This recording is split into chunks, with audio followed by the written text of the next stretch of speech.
Well, 2017 has been pretty awesome. We've had amazing output from AAA and indie studios. 2 new consoles, Switch, Xbox One X, and we've had loot boxes being discussed at government level. So that's exciting. But what our hobby comes down to is how much fun we've had, and I don't think there'd be many out there that would disagree that this has been one of the best years in a long time. So what follows is my 10 personal favourite games that have entertained me, delighted me, and charmed me over the last 12 months. Let's go.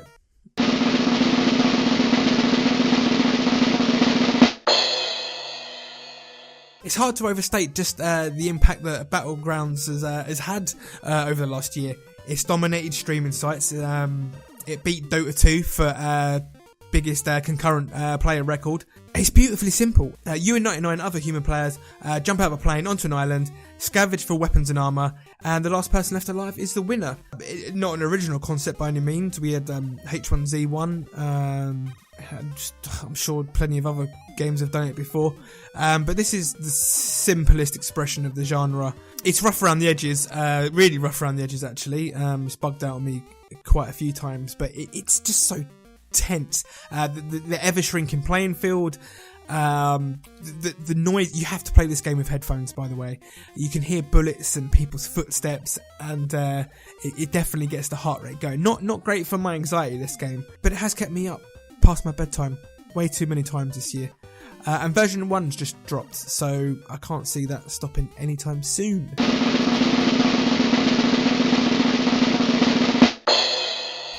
This is a little puzzle adventure game from Cavalier Studios, and it places you with the challenge of preventing a series of murders that all happen on the same night in the same casino mansion. The victims are all stuck in a 12-hour time loop, and they're reliving their deaths over and over again. And you have like a Groundhog Day type ability to rewind it and play through it again and again, and slowly, by solving puzzles, listening to conversations, you can piece together how the murders happen and how to prevent them. The why is not the why. The why you find out eventually, but who, you always know who the murderer is. It's just trying to find out how they murdered them and how you can stop them. The art style is very stylish. The music's incredible. It really does fit the changing moods extremely well. The plot twists, they might be predictable to some if you've been exposed to these sort of time loop style stories before. It didn't lessen my desire to find out the secrets of the mansion and the people in it. Had a great time.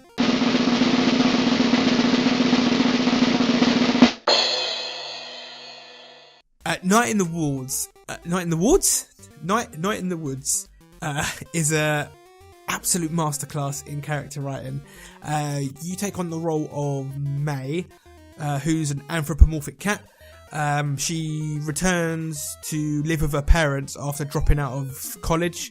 I don't know if you find out why she dropped out, but it's not important. But she moves home, and she finds that everyone has sort of moved on, like the town and all her friends. They've all sort of moved on in her absence. They've all sort of grown up and got jobs and are doing boring things, whereas she sort of feels kind of young and wants to party and doesn't really have any direction in life. And it's very cute. It's very charming. Like it deals with quite serious themes: mental illness, social anxiety, struggles of lower classes, but yeah, it charmed the pants off me. The dialogue is so well written and the characters are so well realised. I genuinely forgot they were animals. It's great. Like there are platforming sections, and the controls are serviceable, but this is nothing like a traditional platformer. It really is all about the story. There's a few pacing issues. It's quite a long game.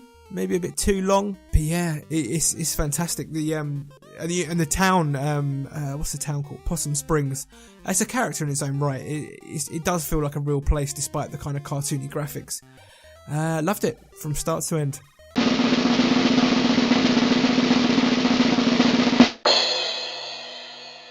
Horizon Zero Dawn is topped a lot of Game of the Year lists, and it's hard to argue with.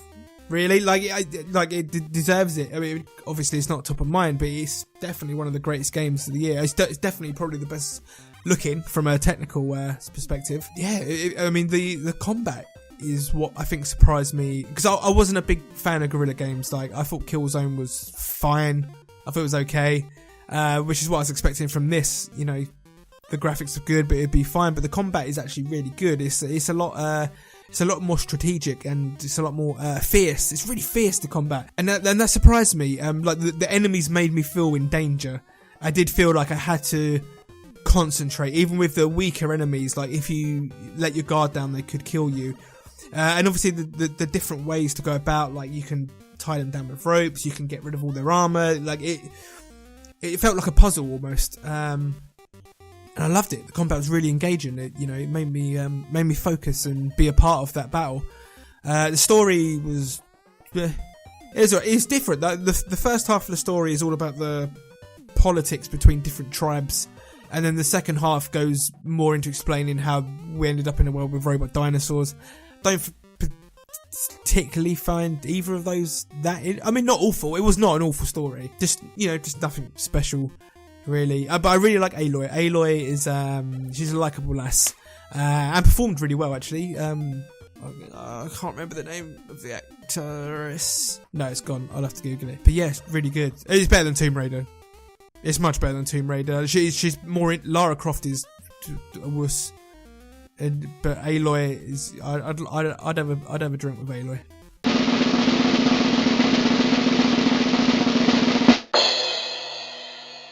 Wolfenstein 2 is amazing. I don't know any other game that can be so relentlessly bonkers, but still be so grounded enough that you care about the characters and their plight against the Nazi Empire. The shooting is solid. It's not perfect. I think there's better shooters out there. Destiny comes to mind, but it feels weighty, it feels heavy, and like the sound design is awesome. Like, you really feel like you're hitting something when you put bullets into them, and the difficulty is messed up. Like, I played on it wasn't the default difficulty, it was the one up from there. You know, like how games will sometimes say, oh, this difficulty is for experienced gamers. I'm like, well, I'm an experienced gamer, I'll put it on that then. Don't recommend it. I did get through it by the skin of my teeth, but it was a tad much. It was frustrating in some parts.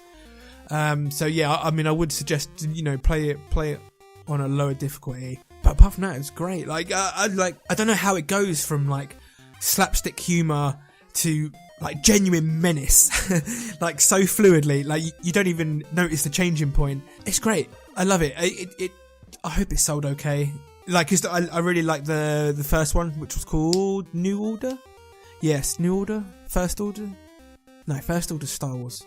Anyway, I loved it. I loved it. That one. I love this one. So yeah, can't wait to take on Mecha Hitler, no doubt, in the last one. Hey.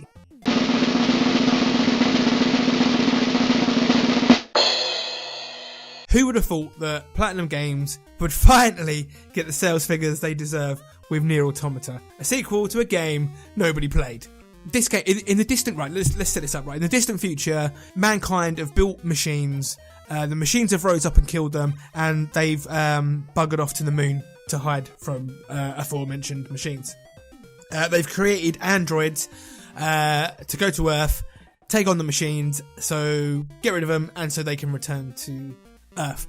So you play one of these, three of these androids actually, but in your first playthrough you play as 2B, and the first playthrough, like, the combat is solid. It's not the best. It's not up there with Bayonetta. Bayonetta's combat is much better. It's not as deep as Bayonetta, but it's good. It's good combat. The bullet hell sections feel good. Like, again, like not the best example of the genre, but good, solid. And the first, if I was to give a score to my first playthrough, it'd probably be something like a 7 out of 10. Like, solid gameplay, but nothing special. Storyline, nothing special. But you have to play this game 3 times.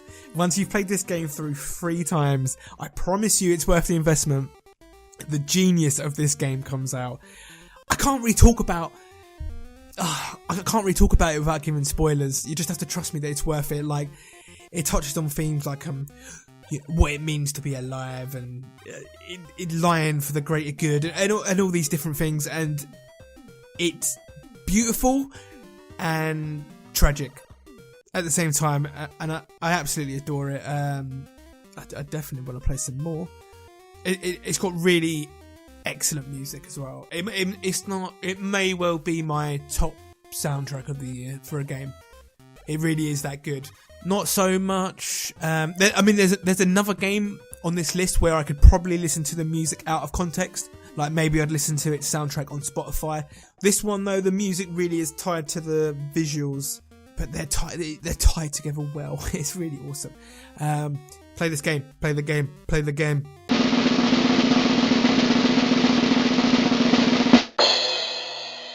And this was the other game I was talking about. Persona 5. Cheese and biscuits, this game took a long time to come out. How long has this been in development? 6 years, at least? But it's worth the wait. Persona 5, confusingly, the 6th in the series, it's just about as JRPG-y as JRPGs get. Basically, it's got wicked anime art, streamlined turn-based combat. The soundtrack, like I mentioned earlier on, is awesome. It will be stuck in your head long after the credits have rolled. I'm a shapeshifter at Post Masquerade. It took me 120 hours to beat. The last 20 hours, I knocked the difficulty down to the lowest difficulty possible, just to get through the game. And that's not a slight on the game, it was just, this year's been packed with stuff to play, so I knocked it down just to get through it a little bit quicker. But for such a long game, it's quite well suited to short bursts actually. You could do like you could do a little run through a dungeon that wouldn't take you more than 10 minutes and you'll level up your fighting ability, or maybe you can go on a date and level up your social links.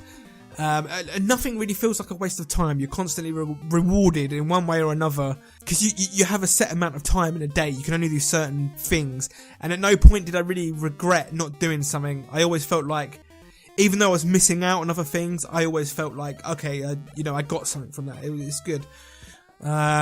Translation is rough. No, it's not rough. That's not fair. There's a few lines of dialogue where you can tell that it's translated from another language rather than written from the ground up in English. And there is some absolutely god-awful representation of gay people in this game, like really 1970s campy gay. It's a stereotype. I mean, and like Persona 5 isn't the only sort of Japanese game guilty of this, and it's such a minor point, but it sort of triggered me a little bit. But overall, I mean, this is up there with Chrono Trigger for my favourite JRPG ever.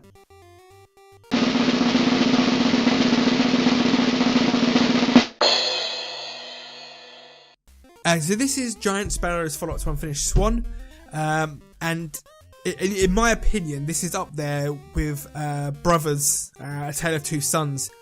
I'm looking forward to A Way Out.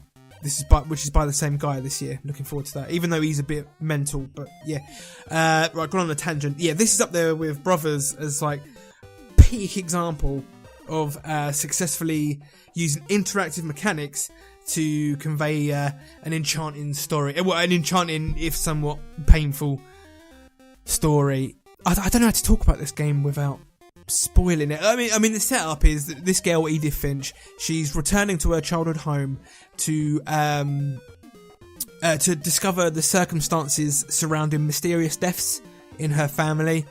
It's like a curse almost, like all her family members for generations have died in really weird ways. Yeah, I don't want to spoil the discovery, but play it. I think I finished it in about 2 hours, but I think I've played through this game a couple of times now.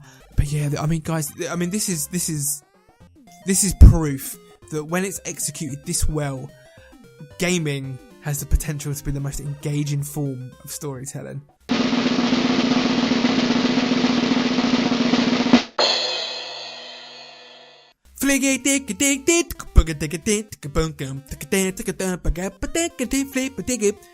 Mario, along with Dark Souls, is my favourite franchise of all time. But Mario 3D World, Super Mario 3D World, the one on the Wii U, was rubbish. Well, it wasn't rubbish. It was good. All Marios are good, but in the grand pantheon of Mario games, it was low tier. It felt sort of like a halfway game on a halfway console. Hey, but Mario Odyssey feels like like a true follow up to Mario Galaxy 2, which I've been waiting 7 years for. And Nintendo are truly on form here. Like they really are the masters of, when they put their bloody minds to it, of creating these controls with elegance and precision that's just matched by no other. Just the art of moving a 3D character through a 3D space. They are just the kings, and no one can touch them. And this is pure gaming joy. Especially the level New Donk City. I think for a long time that the designers are going to be looking at literally every step. There's something to look at, or to do, or to play with, or to jump from, or off, or swing it. It's amazing. You probably know by now the main gimmick is throwing the cappy onto enemies, and you can possess them basically, and possess their powers. I think there's 55 different things you can possess. I mean, that's 55 different sets of controls, and some of them are throwaway that okay, yeah, they were alright, but some of them are some of the possessions are so good that you just know that another developer would have made a whole game out of just that one mechanic. But Nintendo, they'll just use it once and then go, right, yeah, you've had that, here you go, here's something new to play with. The level of imagination is just unreal. It really is unmatched by anyone out there. Fanboying here, I admit, I am Nintendo fanboying. When they put their minds to it, when they are on top form, no one can touch them. Having said that, the game's a bit easy. I prefer the more linear levels of the Galaxy series, and motion controls are shockingly bad. I almost said a rude word, but I didn't.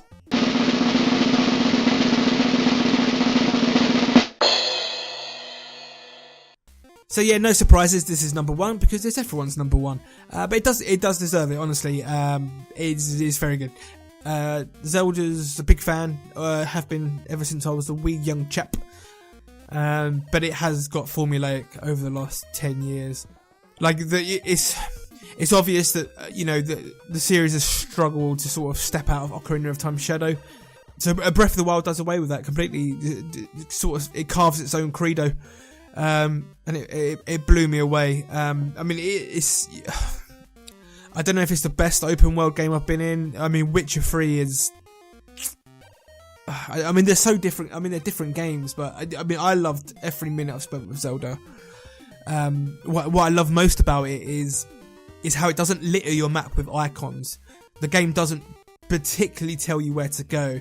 When you climb, so it has towers, as most open world games do, like Ubisoft style towers. You climb up and it fills your map in, but what that means is it gives you the map for the area. It doesn't fill it with icons telling you where to go. No, all it does is it gives you a vantage point to see where you'd like to go.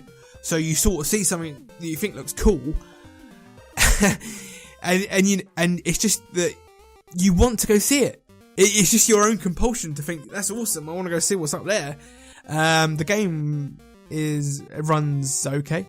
It looks awesome, the art style is nice. Technically, it's this, I don't know, when I was just thinking about The Witcher 3, and I was thinking, oh man, imagine if Zelda looked like that. But it's not important, graphics aren't important at the end of the day. This is the best game of the year.